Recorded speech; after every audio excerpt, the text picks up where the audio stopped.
Yes. आणि मी homework पण दिला होता, केलाय का? Yes ma'am. यस केलाय. यस मॅम पाठवला होता. आणि बुक बनवली का वेगळी फॉर्म्युलाची? हो. फॉर्म्युलाची बुक बनवली? Yes, yes ma'am. सगळ्यांनी बनवले? म्यूट करा माईक. सगळ्यांनी बनवली आहे? Yes, ma'am. यस. ओके, ठीक आहे. Yes, ma'am.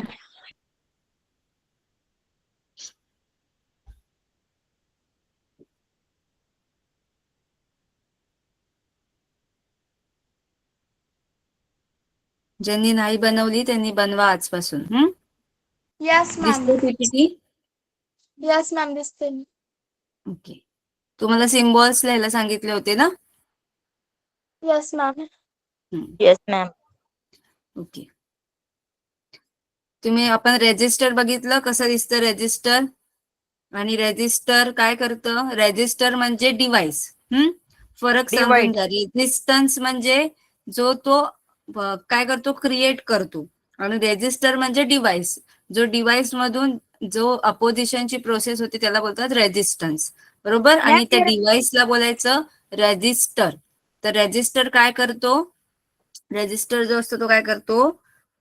इलेक्ट्रिक करंटचा फ्लो काय करतो? कंट्रोल करतो किंवा त्याला अपोज करतो. काय करतो? कंट्रोल करतो किंवा अपोज करतो. बरोबर? आणि तुम्हाला कॅपॅसिटर म्हणजे काय? फॅन मध्ये तुम्ही कसे डब्बी बघितले? एक डब्बी सिलेंड्रिकल डब्बी असते फॅन मध्ये. Yes ma'am. हा, त्याला बोलतात कॅपॅसिटर. कॅपॅसिटर म्हणजे काय? तर जो इलेक्ट्रिक चार्जेस जो आहे, ओके, विद्युत प्रभार जे आहे तो काय करतो? साठवून ठेवतो, स्टोर करतो. एनर्जी काय करतो? स्टोर करतो. आपण चार्जर जे असतं मोबाईलचं, चार्जर काय करतं? चार्जिंगचं काम करतं. चार्जिंगचं काम करतं म्हणजे काय करतं? आपल्याला चार्ज प्रोव्हाइड करतं. बरोबर? आपल्या मोबाईलला काय करतं? चार्ज सप्लाय करतं. पण चार्ज सप्लाय करण्यासाठी आधी त्याच्याकडे स्टोअर केले पाहिजे. मग ते स्टोरिंगचं काम कोण करतं? तर कॅपॅसिटर. तर आपला जो चार्जर असतो त्या चार्जर मध्ये पण काय असतं? कॅपॅसिटर. थांबा, तुम्हाला कॅपॅसिटर दाखवते कसं दिसतं.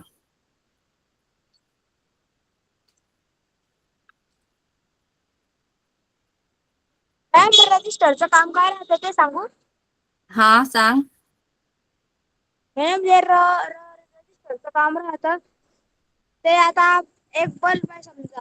त्या बल्बला लागतोय 20 वॅट आणि आपल्या घराचा आहे 220 वॅट. तर रजिस्टरचं काम राहतं ते जे वीज आहे त्याला कमी करणे. कमी करतो. तो त्याला बरोबर. तेवढी 20 वॅटची भेटते आणि बाकीची परत ते फिरते तशी. ओके, हा बरोबर. रेजिस्टन्स काय करतं? तर आपला जो करंट वाहत असतो जास्त व्हायला नको, आपल्याला जेवढा हवे तेवढाच व्हायला पाहिजे, त्यासाठी काम करतो. आणि हा जो आहे दिसतंय तुम्हाला? Yes ma'am. दिसतंय? ह्याला बोलतात कॅपॅसिटर. हे तुम्ही फॅन मध्ये पण बघितलं असेल, फॅनच्या वरती असतं ना ते, हे हो असतं मॅम. कॅपॅसिटर. हा, ते काय करतं? तर तुमचे चार्जेस स्टोअर करायला, एनर्जी स्टोअर करायला मदत करतं. हे छोटे असे असतात, हे छोटेवाले मोबाईलच्या चार्जर मध्ये असतात. ते मोठेवाले मोठ्या डिव्हाइस साठी वापरतात. जसं डिव्हाइस तुमचं मोठं होत जातं तशी ह्याची साईज पण वाढत जाते. याला बोलतात कॅपॅसिटर. कॅपॅसिटर मध्ये काय करतात? कॅपॅसिटर हा चार्ज प्रभार जे आहे ते काय करतं? कंडेन्सर नाही, कॅपॅसिटर चार्ज काय करून ठेवतो? स्टोअर करून ठेवतो. एनर्जी काय करून ठेवतो? स्टोअर करून ठेवतो. ओके, दिसला? समजला capacitor? Yes ma'am. Yes ma'am. Okay. आणि नंतर येतो तुमचा इंडक्टर. आता हा इंडक्टर काय करतो? ही तुम्हाला नवीनच टर्म आहे, बरोबर? नवीनच शब्द असेल तुमच्यासाठी इंडक्टर, बरोबर? Yes ma'am. तर हा जो इंडक्टर आहे तो कॉइलिंगने बनवलेला असतो. सेम फॅन मध्येच तुम्हाला बघायचं आहे. फॅन मध्ये आतमध्ये कॉइलिंग केलेलं असतं. तुम्ही कधी बघितले? तारेचं कॉइलिंग केलेलं असतं.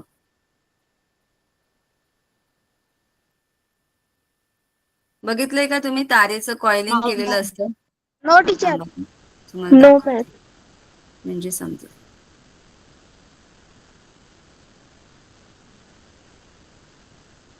दिसतंय? हे बघितलं असं मॅम. कॉइलिंग, हे असं कॉइलिंग केलेलं असतं कुठल्या इन्स्ट्रुमेंट मध्ये, एखाद्या पंख्यामध्ये असतं, मोटर मोटर असते त्याच्यात असतं, हे छोटे वाले असे दिसतं कॉइलिंग केलेलं असतं, कॉपर वायरने काय केलेलं असतं, गुंडाळलेलं असतं, वाऊंड केलेलं असतं. ओके, ओके त्याला मॅम. बोलतात इंडक्टर. याला काय बोलतात, इंडक्टर. हा जो आहे तो काय आहे, इंडक्टर.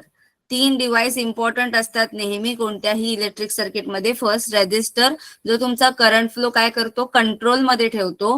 कॅपॅसिटर, जे तुमचे इलेक्ट्रिक चार्ज त्याला साठवून ठेवतो, स्टोअर करून ठेवतो. आणि इंडक्टर काय करतो, तर मॅग्नेटिक फील्ड क्रिएट करत असतो. काय, इंडक्टर जो आहे, हे जे कॉइलिंग आहे, कॉइलिंग काय करतं, मॅग्नेटिक फील्ड क्रिएट करत राहतं. काय करत राहतं, मॅग्नेटिक फील्ड. कारण जसजसा करंट ह्या कॉइल मधून फिरत राहतो तसं त्याच्या सभोवताली काय क्रिएट होत असतं, मॅग्नेटिक फील्ड. आपण बघितलं जिथे करंट वाहतो त्या करंटच्या आजूबाजूला नेहमी चुंबकीय परिणाम, चुंबकीय मॅग्नेटिक फील्ड काय होत असतं, तयार होत असतं, बरोबर. आणि जेवढे हे तुमचे कॉइलिंग जास्त, जेवढी कॉइल गुंडाळलेली जास्त असते तेवढं तुम्हाला मॅग्नेटिक फील्ड काय भेटतं, जास्त भेटतं. समजलं. Yes ma'am. तर इंडक्टर काय करतो, creates a magnetic field and opposes changes in a current. आता इथे दोन ह्याच्यातली थोडा डिफरन्स समजून घ्या. रेजिस्टर काय करतो, करंटला अपोज करतो, आणि करंट मध्ये जो चेंज येतोय किंवा इन्क्रीज होतोय त्या चेंजला अपोज कोण करतं, तर इंडक्टर करतो. चेंजला अपोज कोण करतं, इंडक्टर. म्हणजे करंट मधली व्हॅल्यू जर चेंज होत असेल, करंट मधली व्हॅल्यू चेंज होत असेल तर त्याला अपोज कोण, त्या चेंजला अपोज कोण करतं, त्या बदलाला विरोध कोण करतं, तर इंडक्टर. ओके, समजलं. येस, 3 कंपोनेंट समजले. पहिला तुमचा रेजिस्टर. रेजिस्टर लिमिट्स और control the electric current flow. Capacitor store the electric charges. And inductor काय करतं, creates magnetic field and opposes changes in a current. म्हणजे काय करतं,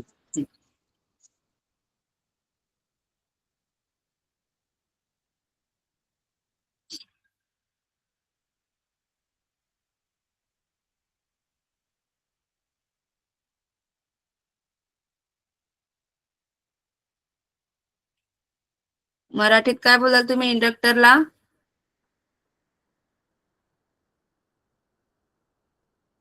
मराठीमध्ये.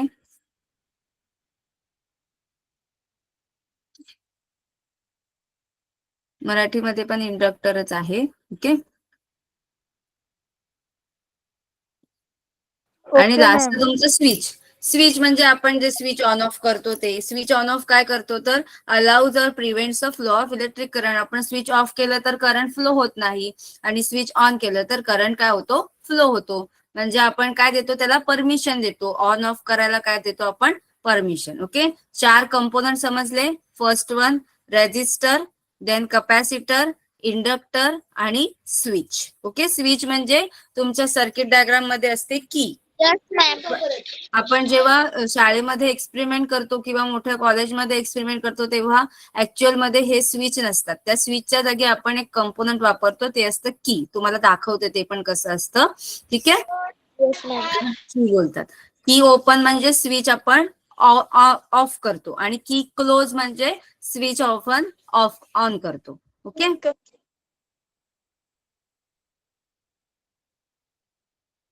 तुम्हाला कंडक्टर्स आणि इन्सुलेटर.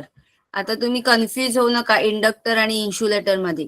ओके, इन्सुलेटर म्हणजे जे मटेरियल काय करतात, जे रेजिस्टर्स करतात. जे आपण वायर का वापरतो, प्लास्टिक वायर, प्लास्टिक कोटिंग वापरतो ना, कारण प्लास्टिक कोटिंग मधून इलेक्ट्रिक करंट फ्लो होऊ शकत नाही, बरोबर, फ्लो होऊ शकत नाही. ते काय झालं, इन्सुलेटर. काय झालं, इन्सुलेटर. येस, आणि कंडक्टर म्हणजे काय, कंडक्टर म्हणजे the materials that allow electric current to flow. जे मटेरियल, सुवाहक, बरोबर. कंडक्टर जे मटेरियल काय करतात, इलेक्ट्रिक करंटला, विद्युत धारेला प्रवाहित करू शकतात. ओके, आणि इन्सुलेटर प्रवाहित करू शकत नाही. Yes, ma'am. Yes, ma'am.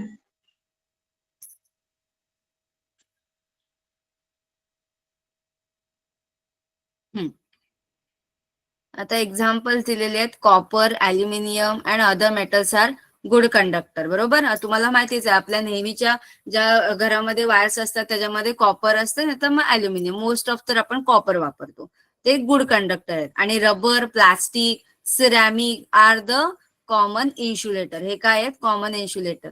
Okay, आज तुम्हाला 2 लिहायचे आहेत. एक 5 डेफिनेशन्स लिहायचे आहेत तुम्हाला आज.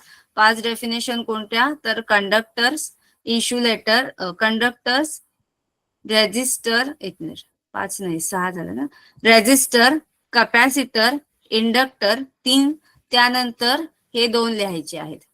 कोणते? कंडक्टर आणि इन्सुलेटर. कंडक्टर लिहिल्यानंतर त्याचे एक्झाम्पल लिहायचे त्याच्या खालीच, आणि इन्सुलेटर लिहिल्यानंतर इन्सुलेटरचे एक्झाम्पल खालीच लिहायचे आहेत. ओके, समजलं? आता Yes, जो हा ma'am. रेजिस्टर आहे, रेजिस्टर मध्ये आपण काय मोजतो? कॅपॅसिटन्स मोजतो. ओके, मी इथे तुम्हाला लिहून दाखवते. सॉरी, रेजिस्टर मध्ये आपण रेजिस्टन्स मोजतो.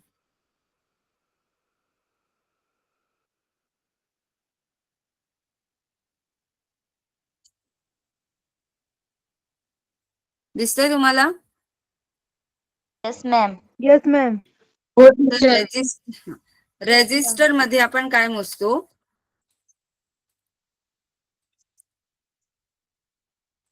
रेजिस्टर जे कंपोनंट आहे तो आपल्याला काय देतो? रेजिस्टन्स. आणि त्याचं युनिट आहे, युनिट म्हणजे आपण हा रेजिस्टन्स मोजतो कशामध्ये? तर ओहम मध्ये. कशामध्ये? ओहम मध्ये. आणि मध्ये कपॅसिटर हे डिव्हाइस आहे, कंपोनंट आहे, जो आपल्याला काय देतो? कपॅसिटन्स. स्पेलिंग लक्षात घ्या, difference in a spelling. Capacitance देतो, ज्याचं युनिट आहे फॅरेडे. फॅरेड. ओके, त्याचं युनिट काय आहे? फॅरेड. काय? फॅरेड. लक्षात राहील, फॅरेड. Yes. आणि इंडक्टर, आपण जो इंडक्टन्स मोजतो त्याचं युनिट आहे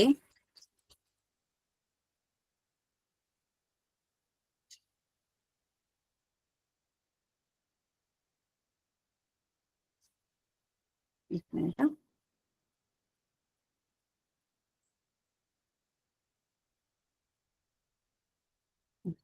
इंडक्टर हा काय आहे? कंपोनंट आहे. इंडक्टर काय आहे? कंपोनंट, जो आपल्याला काय देतो? इंडक्टन्स. आणि त्याचं युनिट आहे हेनरी. हे लक्षात ठेवा. हे शब्द लक्षात ठेवा. राहतील. Yes, ma'am. Yes, ma'am. Resistor, resistor काय आहे? डिव्हाइस, कंपोनंट आहे. जी वस्तू आहे ते रेजिस्टर आहे. Right. ओके, जेव्हा आपण त्याला सर्किट मध्ये लावतो तेव्हा आपल्याला भेटतो रेजिस्टन्स.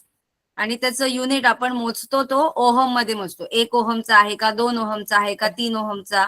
आणि नंतर येतो कॅपॅसिटर, जो आपल्याला कॅपॅसिटन्स देतो, जो एनर्जी स्टोअर केलेली आहे ती सप्लाय करतो.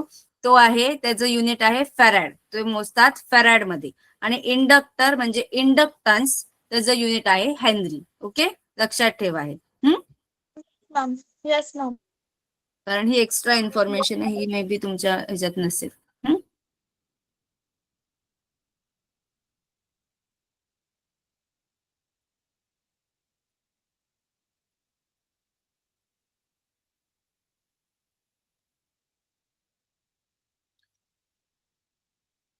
आता हे ओहम्स लॉ, ओहम्स लॉचं मी तुम्हाला एक्सपेरिमेंट दाखवते, चालेल? म्हणजे तुम्हाला समजेल काय नक्की होतं ओहम्स लॉ Yes, मध्ये. ma'am. ओहम्सनी आपल्याला सांगितलंय काय, कसलं रिलेशन दिलंय? करंटचं, त्याच्यासोबत व्होल्टेज म्हणजे पोटॅन्शियल डिफरन्स, आणि काय राहिलं? रेजिस्टन्स. या तिघांचं आपल्याला रिलेशन दिलंय. ठीक आहे, तर तुम्हाला मी दाखवते.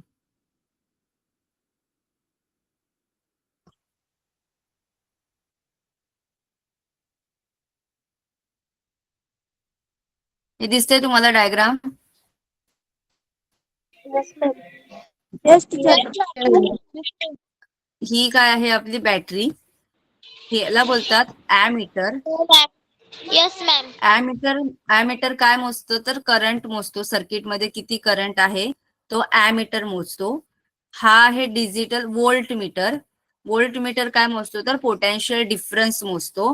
हा आहे रिओस्टॅट, म्हणजे एक प्रकारचा रेजिस्टन्स. आता जे बाजारात मार्केटमध्ये जे रेजिस्टन्स भेटतात तुम्हाला, त्या दिवशी मी इमेज दाखवलेली, ते फिक्स रेजिस्टन्स असतात. म्हणजे त्याच्यावर लिहिलेलं असतं 1 ओहम, तर तो 1 ओहमच देणार. आपल्याला चेंज करायचा असेल तर तो एक एक रेजिस्टन्स सारखा सारखा बदलायला लागेल. मग त्याच्याऐवजी आपण काय वापरतो, तो हा रिओस्टॅट वापरतो. रिओस्टॅट काय करतो, हा जो नॉब आहे त्याच्या, हे जे आहे ते कॉइलिंग आहे, छोटे छोटे बारीक बारीक कॉइल केलेले असतात. आणि हा जो नॉब आहे तो आपण काय करायचा, मूव्ह करायचा, जेणेकरून तुमचा रेजिस्टन्स काय होईल, चेंज होत राहील. ओके. आणि ही जी मी तुम्हाला बोलले की आपल्याकडे स्विच नसतं लॅबमध्ये, लॅबमध्ये काय असतं तर की असते, तर ही आहे की. आता कसं आपण परफॉर्म करणार ते मी दाखवते. परफॉर्म आपल्याला जॉईन करायचंय, मग ते जॉईन करण्यासाठी आपल्याला लागते सर्किट डायग्राम. ओके. त्यासाठी ही काय आहे, सर्किट डायग्राम. आता या सर्किट डायग्राम मध्ये म्हणून मी तुम्हाला काय सांगितलेले, सिम्बॉल लिहायला. सिम्बॉल लिहायला काय सांगितले, कारण सर्किट डायग्राम मध्ये आपण काय वापरतो, सिम्बॉल वापरतो. ॲमीटरचं सिम्बॉल आहे हे जे आहे ते रेजिस्टन्सचं सिम्बॉल आहे. हे नेहमी लक्षात ठेवा, कारण हे लागतात, व्हेरी इम्पॉर्टंट सिम्बॉल्स आहेत. रेजिस्टन्स, कॅपॅसिटर, हे सिम्बॉल नेहमी तुम्हाला लागतात. बॅटरी हे रेजिस्टन्स आहे, बरोबर. रेजिस्टन्स दाखवायचं असेल तर असं दाखवायचं. त्यानंतर व्होल्टमीटर, व्होल्टमीटरचं व्ही लिहायचं आणि पॉझिटिव्ह निगेटिव्ह दाखवायचं. त्यानंतर आहे हा रिओस्टॅट, जो इथे मी तुम्हाला दाखवला. आणि ही आहे की. ओके. ही आता ओपन आहे, काय मध्ये जॉईन नाही, म्हणजे ही ओपन आहे. आणि ही battery. Always big line is represented by positive. हा पॉझिटिव्ह जी असते, पॉझिटिव्ह साठी ऑलवेज बिग लाईन काढायची आणि स्मॉल लाईन निगेटिव्ह साठी काढायची. ओके. समजलं. आता हे काय, हे सर्किट डायग्राम आहे, त्यानुसार मी काय करते, जॉईन करते. ॲमीटरचं जे पॉझिटिव्ह आहे त्याच्या पॉझिटिव्हला गेलं, निगेटिव्ह जे आहे ते व्होल्टमीटरच्या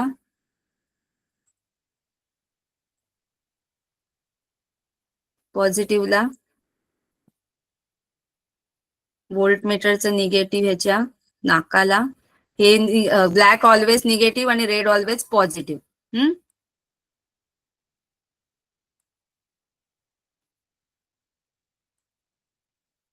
हा रेजिस्टन्सचा तुकडा घेतलाय आपण.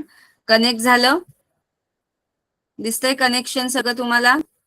इथे नंबर दिसतात, 0 दिलेला आहे, इथे पण 0 दिलेला. आता मी ही जी की आहे ती उचलून काय करणार, क्लोज करणार. म्हणजे काय झालं, तुमचं सर्किट क्लोज झालं. आता ह्या ॲमीटर आणि व्होल्टमीटर मध्ये व्हॅल्यू दिसत आहेत तुम्हाला. मगाशी जिथे 0 होतं तिथे आता तुम्हाला व्हॅल्यू दिसायला लागल्यात. Yes ma'am. हा. आता मी काय करते, हे जे आहे ते काय करणार, मूव्ह करणार. म्हणजे तुमचा रेजिस्टन्स काय होईल, चेंज होईल. आता हा जो नॉब आहे तो मी काय करणार, नीट व्हॅल्यू ऑब्झर्व करतो. मूव्ह होत आहेत, मूव्ह होत आहेत. मी रेजिस्टन्स काय करते, वाढवते. रेजिस्टन्स काय करते, वाढवते. बरोबर. तुमचा करंट काय होतोय, कमी होतोय. 312 आहे करंट, बरोबर. आता करंट किती आहे, 312 आहे. मी आता रेजिस्टन्स वाढवते. किती झाला करंट, 263 झाला. म्हणजे 312 होता तो आता किती झाला, 0.263. म्हणजे करंट तुमचा काय झाला, कमी झाला. मी जसा रेजिस्टन्स वाढवला तसा करंट पण काय झाला, कमी झाला. आता इथे व्होल्टमीटर मध्ये पण बघा, हा व्होल्टमीटर मधला पण काय होतोय, कमी होते व्हॅल्यू. 12 आहे, आता किती, 11 झाली. इथे पण कमी झाली व्हॅल्यू. ॲमीटर मध्ये कमी झाली आणि व्होल्टमीटर मध्ये पण कमी झाली, बरोबर. हो मॅम. हा.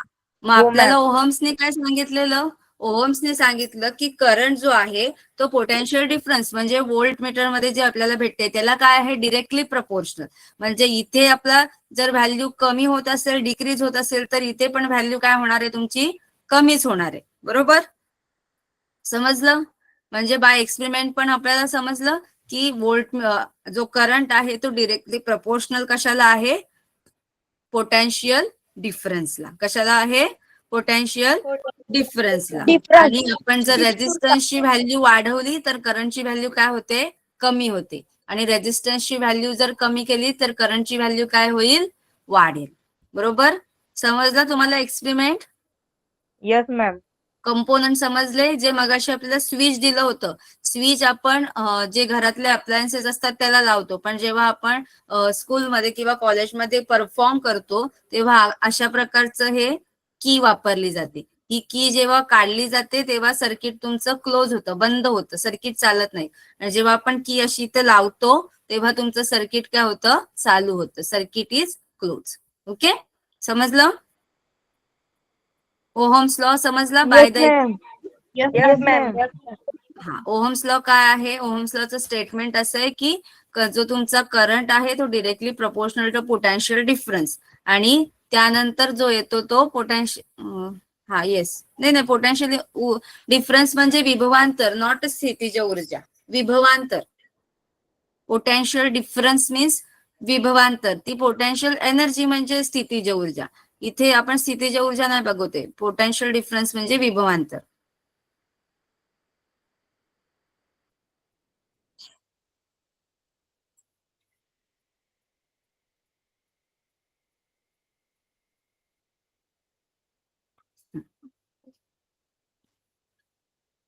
आता इथे लक्ष द्या.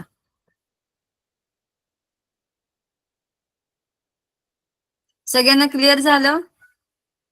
बाय द एक्सपेरिमेंट समजला आपण काय काय केलं? Yes ma'am. त्यात कोणते कोणते कंपोनंट मी वापरलेले? बॅटरी वापरली होती, बरोबर.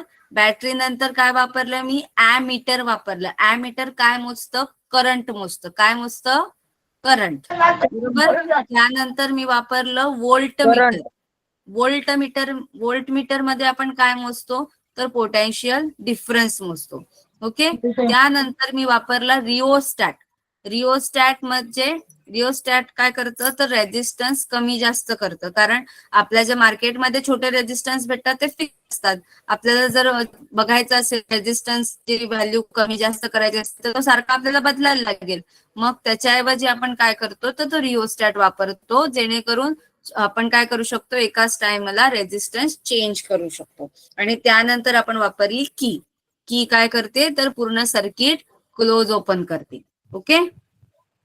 आता इथे अंडरस्टँडिंग द रेझिस्टर सिस्टीम. आता आपण जेव्हा एखादं सर्किट बघतो त्या सर्किटमध्ये रेझिस्टन्स कशा प्रकारे लावल्यामुळे करंट कसा फ्लो होतो ते आपल्याला बघायचं. आता रेझिस्टन्स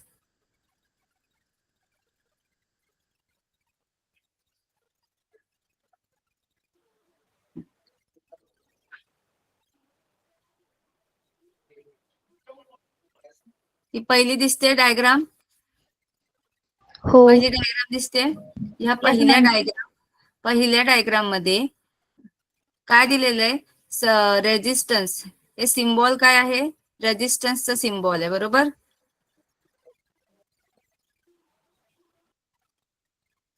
येस मॅम.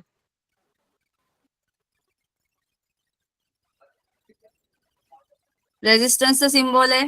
हा R1 म्हणजे रेझिस्टन्स पहिला, हा R2 म्हणजे रेझिस्टन्स दुसरा, आणि R3 रेझिस्टन्स तिसरा. हे सगळे कसे लावलेत? एका सिरीज मध्ये लावलेत, एका लाईन मध्ये लावलेत, बरोबर. मग जेव्हा रेझिस्टन्स सिरीज मध्ये असतात म्हणजे एका पाठोपाठ एक असतात, तेव्हा तुमचा जो रेझिस्टन्स आहे तो काय होतो? वाढतो. काय होतो? रेझिस्टन्स जो आहे तो वाढतो. कारण एका पाठोपाठ एक आपण लावले ना, त्याला बोलतात सिरीज कॉम्बिनेशन. सिरीज म्हणजे एका पाठोपाठ एक आपण जे लावले त्याला बोलतात सिरीज कॉम्बिनेशन. काय बोलतात? रोधांची एकसर जोडणी. कशी जोडणी केले? एकसर म्हणजे एका मागोमाग एक लावलेत आपण, बरोबर. त्याला काय बोलतात? रोधांची म्हणजे resistor series system, series resistor. Series म्हणजे एकसर, एका पाठोपाठ एक. मग हा रेझिस्टर, त्याच्यात हा रेझिस्टर आपल्याला टोटल काढायची असेल तर आपण काय करणार? त्यांची बेरीज करणार. काय करणार? त्यांची बेरीज करणार. म्हणजे तुम्हाला विचारलं की या सर्किटमध्ये टोटल रेझिस्टन्स किती आहेत? आपण 4 रेझिस्टन्स लावले, लाईन मध्ये 4 रेझिस्टन्स लावले वेगवेगळे, आणि तुम्हाला विचारलं की या सर्किटमध्ये टोटल रेझिस्टन्स किती आहे, तर तुम्ही त्या 4 रेझिस्टन्सची काय करणार? ऍडिशन करणार. काय करणार? बेरीज करणार. बरोबर. R1 plus R2 plus R3 plus R4. Suppose तुम्हाला दिलं 1 ओहमचा एक रेजिस्टन्स दिला, 4 ओहमचा एक रेजिस्टन्स दिला आणि 3 ओहमचा एक रेजिस्टर दिला. ओके. आणि तुम्हाला सांगितलं त्या सर्किटमध्ये तुम्हाला काय करायचं, टोटल किती रेजिस्टन्स जमा होईल. तर तुम्ही काय करणार, 1 प्लस 4 प्लस 3, टोटल किती झाले, 4 ने 3 7 ने 1 8. म्हणजे टोटल त्यामध्ये रेजिस्टर्स किती क्रिएट होईल, तर 8 ओहमचा. कितीचा? 8 ओहम. समजलं? म्हणजे resistor connected end to end from single path. एकाच लाईन मध्ये आपण जेव्हा लावतो, total resistance is the sum of useful for controlling overall resistance and dividing voltage. आणि इथे व्होल्टेज काय करतं, ते डिवाइड करतं. पोटेन्शियल डिफरन्स काय करतं, डिवाइड करतं. इथे 2 टर्मिनल झाले ना, हा एक टर्मिनल, हा एक टर्मिनल आणि हा एक टर्मिनल. म्हणजे व्होल्टेज काय झाला, डिवाइड झाला. व्होल्टेज काय झाला, डिवाइड झाला. समजलं? Yes. Yes, ma'am. Series combination किंवा सिरीज रेजिस्टर जेव्हा आपण लावतो, तेव्हा टोटल रेजिस्टर डिरेक्टली तुम्हाला काय करायचे असतात, ऍड करायचे असतात. ओके. तुम्हाला फॉर्म्युला लिहून देते एकदा. Okay, ma'am.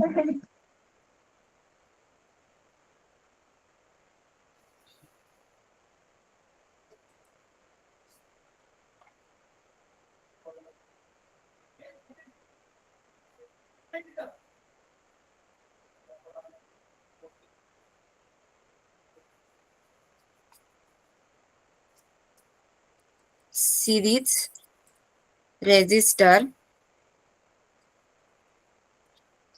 is equals to R1 capital R1 plus R2 plus R3 plus मी डॅश डॅश करतो. ओके. हा तुमचा सिरीज रेजिस्टरचा फॉर्म्युला झाला. आता नेक्स्ट तुम्हाला काय दाखवलंय, तर पॅरलल. पॅरलल म्हणजे दिसतंय इथे समांतर. हा एक वरती आहे, त्याला हा समांतर आहे. R3 त्याला समांतर आहे, एकमेकांना समांतर आहेत हे. बरोबर. एकमेकांना समांतर आहेत ना, पॅरलल रेजिस्टर आहे. आता हे पॅरलल रेजिस्टर जेव्हा Yes, असतात, ma'am. तेव्हा तुमच्या रेजिस्टरची व्हॅल्यू ही कमी होते. कारण आपण काय करतो, रेसिप्रोकल करतो. काय करतो, रेसिप्रोकल. रेसिप्रोकल म्हणजे माहिती ना, उलट. तुम्हाला जर सांगितलं 5 नंबर दिला आणि सांगितलं 5चा रेसिप्रोकल करा. रेसिप्रोकल म्हणजे तुम्ही काय लिहिणार, 1/5. मॅथ्स मध्ये झालंय का तुम्हाला हे? रेसिप्रोकल हा शब्द झालाय तुम्हाला मॅथ्स मध्ये? नो मॅम, नाही No, झाला. ma'am. No. लिहून ठेवा. रेसिप्रोकल लिहून ठेवा हा शब्द. रेसिप्रोकल हो मॅम. म्हणजे आपण काय करतो, त्याचा उलटा हे घेतो. म्हणजे तुम्हाला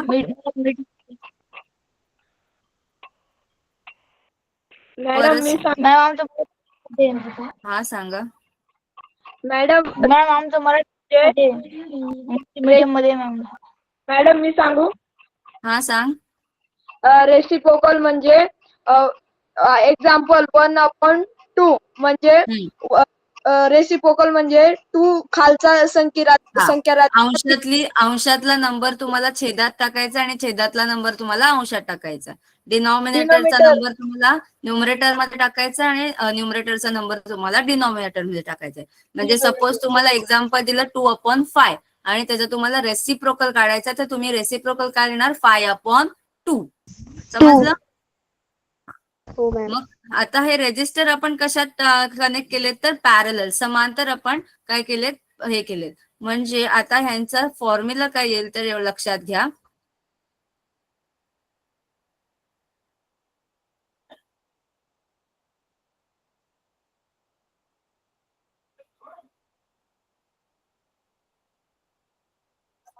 आपल्याला ह्याचं काय करायचं, रेसिप्रोकल. आपल्याकडे formula R1 plus R2 plus R3.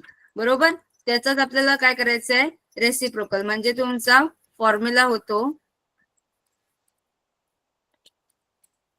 Formula होतो 1/R1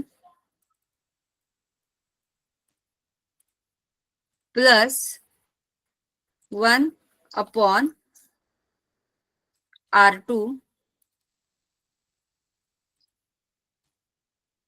plus 1 upon R3 and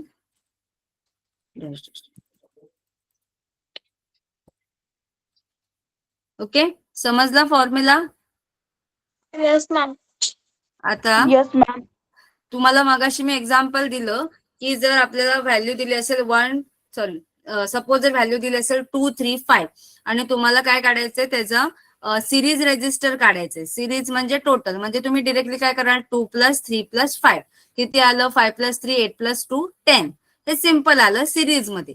पण तेच जर तुम्हाला पॅरलल मध्ये दिले, समांतर मध्ये दिले, तर तुम्हाला काय करणार 1/2 + 1/5 + 1/3 बरोबर. आणि मग ते काय करणार तुम्ही सॉल्व्ह करणार. काय करणार सॉल्व्ह करणार. समजलं? Yes, ma'am. ओके. सिरीज आणि पॅरलल रेजिस्टरचा फॉर्म्युला समजला. हा फॉर्म्युला तुम्हाला लिहून ठेवायचा आहे. ओके. Yes.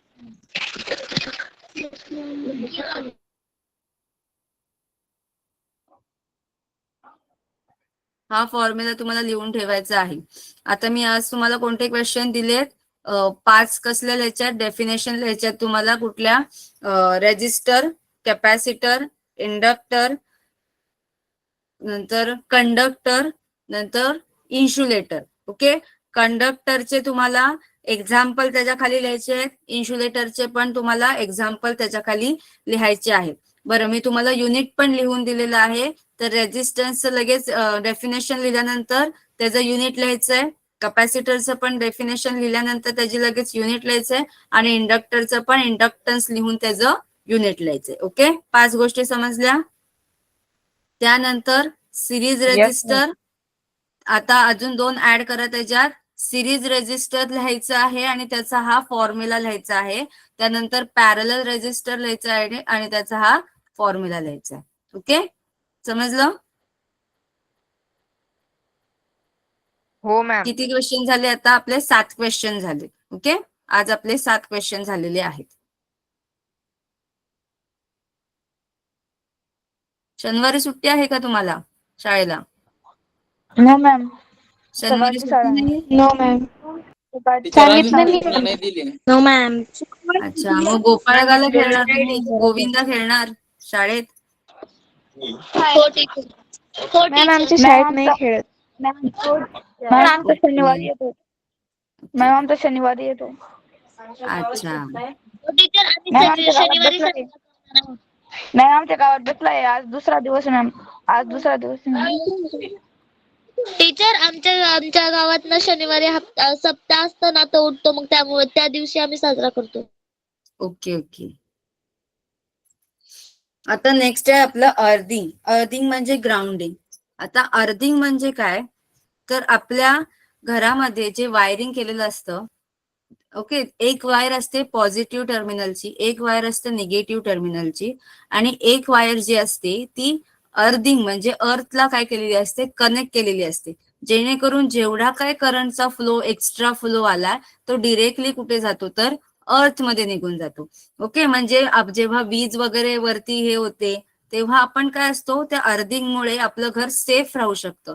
कारण जो डिरेक्टली वीज वगैरे आली तर ती डिरेक्टली त्या वायर थ्रू काय होते, डिरेक्टली अर्थ मध्ये जाते, डिरेक्टली जमिनीमध्ये जाते. त्यासाठी आपण काय करतो, अर्थिंग करतो. नेहमी लक्षात ठेवा, 3 वायरी असतात. 3 वायरी, एक पॉझिटिव्हची टर्मिनल असते, एक निगेटिव्ह टर्मिनल असतं, आणि एक काय असतं, तर एक कशासाठी असतं, ग्राउंड साठी. ओके, अर्थिंग साठी. अर्थिंग साठी म्हणजे आपल्या ज्या इलेक्ट्रिकल वायर्स असतात त्या डिरेक्टली कशाला कनेक्ट करतात, तर जमिनीला कनेक्ट करतात.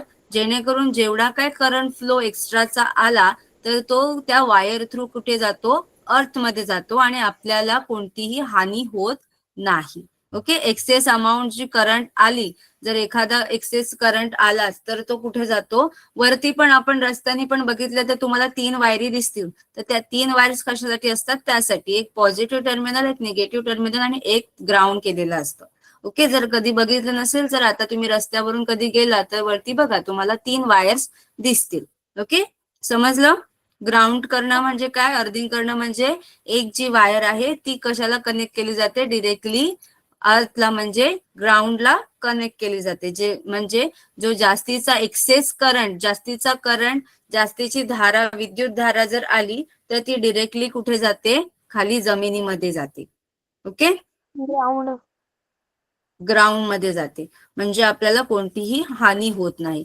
त्यासाठी आपण काय केलं पाहिजे, अर्थिंग करणं इम्पॉर्टंट आहे. जेव्हा केव्हा आपण कन्स्ट्रक्शन करू, आपलं घर किंवा कोणतंही काही इलेक्ट्रिकल आपण जेव्हा कनेक्शन करू तेव्हा हे अर्थिंग हॅलो करणं मॅम. काय असतं, इम्पॉर्टंट असतं. हा, हॅलो, मॅम आवाज येतोय का? हा येतोय. मॅम लाइटनिंग कंडक्टर पडण्याचा काय, नाही येत आवाज. येस, मॅम वीज पडण्यासाठी तर लाइटनिंग कंडक्टर यूज केलं जातं ना. कुठलं, लाइटनिंग कंडक्टर यूज केलं जातं ना वीज न पडण्यासाठी.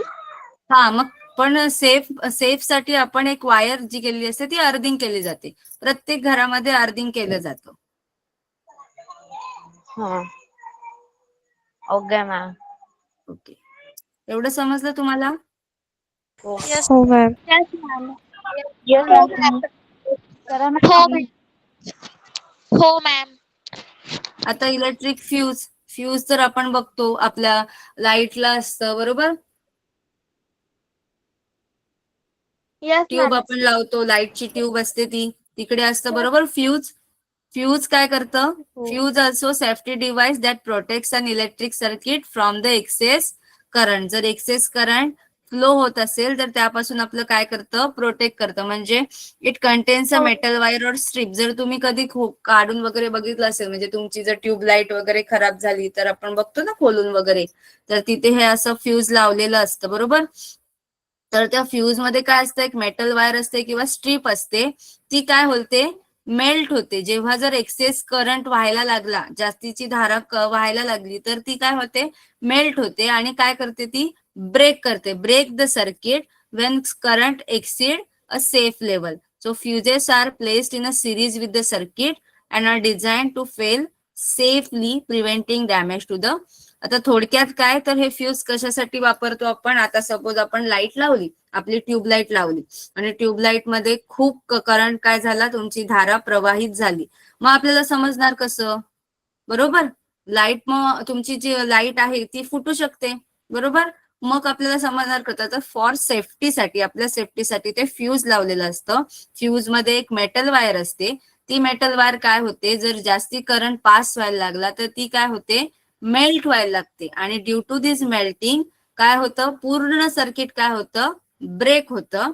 आणि आपलं काय होतं, ब्रेक केव्हा होतं, जेव्हा तुमचं करंट एक्सीड लेवलला व्हायला लागतो. आणि त्यामुळे आपण काय राहतो, सेफ राहतो. Okay, so fuses are important. Why important, काय इम्पॉर्टंट आहे, कारण फ्युजेस काय करतं, प्रिव्हेंट करतं. काय प्रिव्हेंट करतं, टू डॅमेज द सर्किट और कनेक्टेड इक्विपमेंट. ओके, हे असे प्रकारचे वेगवेगळ्या प्रकारचे फ्युजेस अवेलेबल असतात. आता ज्यांना इलेक्ट्रिकल इंजिनियर वगैरे व्हायचंय, मॅम जे गोल गोल आहे ते एक नंबरचं, ते बॅटरी मध्ये असतं मॅम. कशामध्ये, मोठ्या बॅटरीकांमध्ये असतं मॅम. हा ते हो, मोठ्या बॅटरी. Yes yes. तुम्हाला व्हायचं का इंजिनियर वगैरे, no teacher ma'am. No ma'am. No. No ma'am. आणि हा नाव important point, last is a important point. काय इम्पॉर्टंट पॉइंट आहे, तर precautions for using electricity. Precautions important आहेत ना. तुम्ही जेव्हा घरात इलेक्ट्रिसिटी यूज करता, proper handling means avoid touching exposed wire और electrical sockets to prevent shocks. आता तुमचे सॉकेट असतात आपले बोर्डाला, त्यात तुम्ही हात वगैरे घालून नाही बघायचंय की करंट वाहतोय की नाही. तुम्ही शिकता इथे लेसन म्हणून आपण बघूया करंट वाहतोय की नाही, तर असं काही करायचं नाहीये. Proper handling, avoid touching the exposed wires और electrical sockets to prevent a shock. परत कुठल्याही स्विचला किंवा बोर्डला, स्विच बोर्डला हात लावताना तुमचे हँड्स पण कसे असले पाहिजेत, हात सुके असले पाहिजेत, ड्राय हँड्स असले पाहिजेत. ओले हाताने कधीही टच करायचं नाही, कारण पाण्यामध्ये काय असतात, चार्जेस असतात, त्यामुळे आपल्याला शॉक लागू शकतो.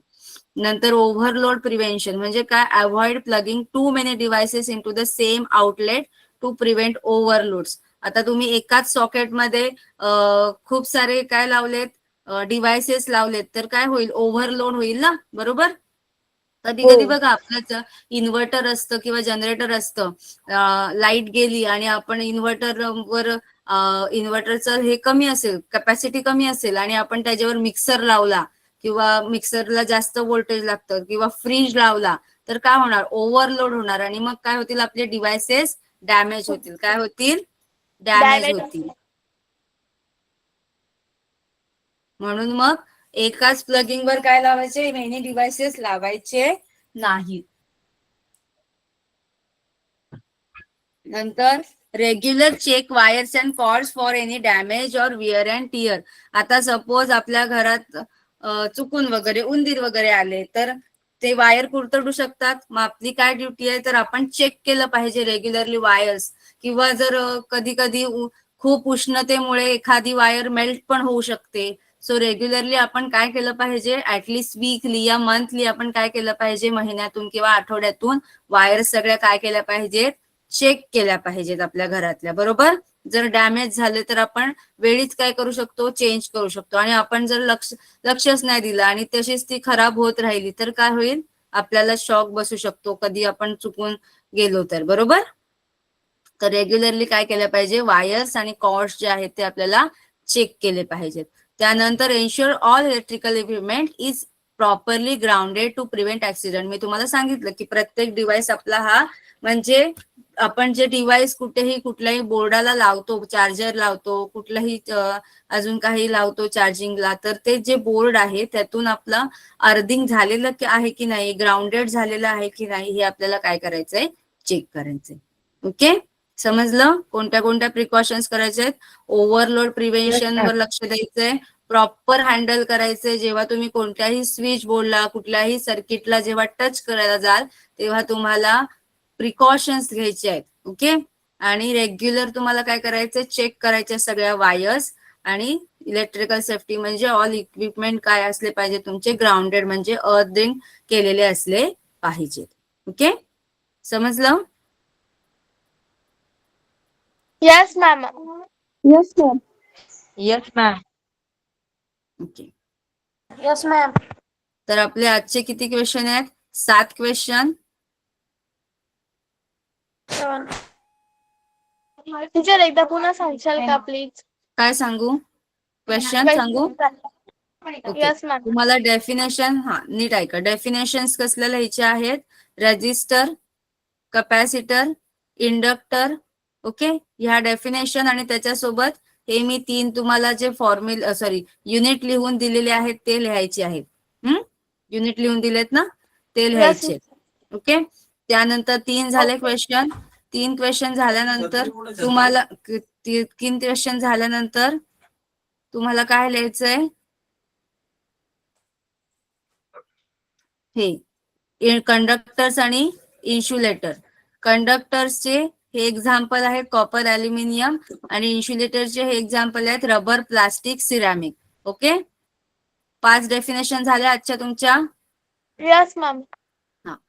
त्यानंतर तुम्हाला Yes, ma'am. सांगितलं मी पॅरलल रेजिस्टर आणि सिरीज रेजिस्टर. एकसर रोधाची एकसर जोडणी आणि रोधाची समांतर जोडणी. ओके, सिरीज रेजिस्टर आणि पॅरलल रेजिस्टर हे तुम्हाला लिहायचं आहे आणि त्याच्या खाली जो मी फॉर्म्युला दिला आहे तो लिहायचा आहे. ओके, सिरीज रेजिस्टर दिला की त्याच्या खाली हा फॉर्म्युला येईल तुमचा, आणि पॅरलल रेजिस्टर दिला की हा फॉर्म्युला येईल. ठीक आहे, 7 असे आपले झालेले आहेत. Yes ma'am. तुम्हाला मी ह्याच्यातलं पण देते, एक्सरसाइज मधला देते एखादा क्वेश्चन. ओके, 2 मिनिट थांबा.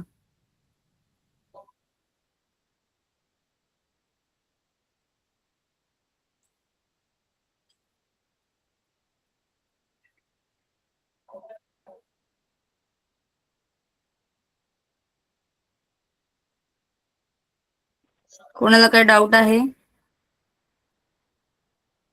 No ma'am.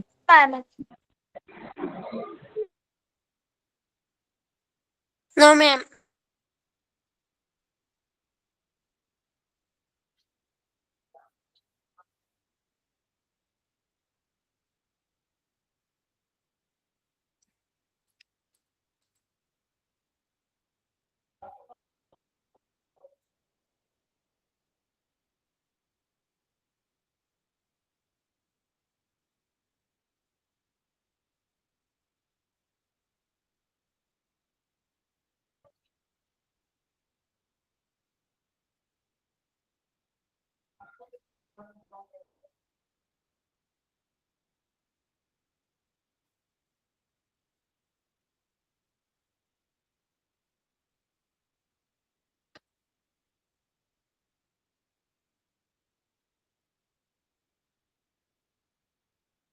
दिसते तुम्हाला? मॅम आवाज येत नाही. हा येस मॅम. दिसते. दिसते मॅम. ओके. आता एक्सरसाइज मधले तुम्हाला कोणते क्वेश्चन करायचे ते बघून घ्या. एक्सरसाइज मधले आपलं हे टेबल झालेलं आहे. एक्सरसाइज मध्ये तुम्हाला करायचं आहे